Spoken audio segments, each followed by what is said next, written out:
Friends, Radhe Radhe. Welcome back to my new blog. और I hope guys आप लोग बहुत अच्छे होंगे और अपना इस ठंड में बहुत अच्छा वाला ध्यान रख रहे होंगे। तो यहाँ पे फ्रेंड्स आप लोगों की पढ़ाई भी शायद मेरे हिसाब से तो बहुत अच्छी ही चल रही होगी। और यहाँ पर मैं अपने ऑफिस से शाम को आ गई और ये ओम अपनी टेबल कुर्सी बेड के ऊपर लगा के बैठ गया है पढ़ाई करते हुए। तो ओम जो है हमारा थोड़ा सा शरारती है और इसकी शरारतों के साथ ही दिन जो है बीत जाता है। वैसे तो मैं ऑफिस चली जाती हूँ, टाइम नहीं पता चलता है। और यहाँ पर जो है ना साथ ही सबसे पहले मैं देखती हूँ क्या खाने के लिए। तो ये मैं खा रही थी मूली के ऊपर चटनी डाल के, क्योंकि मुझे मूली के ऊपर चटनी बहुत अच्छी लगती है। और थोड़ी सी नमकीन मैंने उसमें रख ली थी। तो उसके बाद मैंने उनके पापा ड्यूटी से आने के बाद मैंने उनको खाना दिया और ये सारे लोग बातें कर रहे थे। दादी और मेरे चाचा ससुर का बेटा था, सब लोग बैठ के बातें कर रहे थे। ओम भी मस्ती कर रहा था यहाँ पे। उसके बाद दादी बैठी हुई थी यहाँ पे, बातें सुन रही थी, क्योंकि वो हमारे साथ बैठती है तो उनको अच्छा लगता है। और दादी, उसके बाद मैंने बोला दादी अब मैं पढ़ूंगी, तो दादी ने कहा चलो अब पढ़ो, हम लोग जा रहे हैं, सो जाएंगे।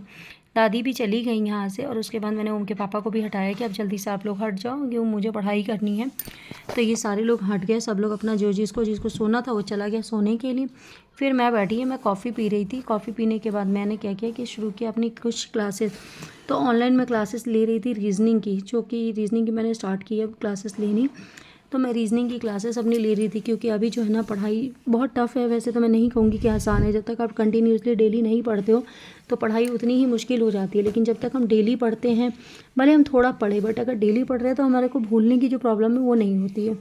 और अगर हम डेली नहीं पढ़ते हैं तो हमें भूलने की प्रॉब्लम्स होती है। हम एक दिन पढ़ के 2 दिन बाद पढ़ते हैं तो हमें जो चीज़ हमने सीखी थी वो भी हम भूल जाते हैं।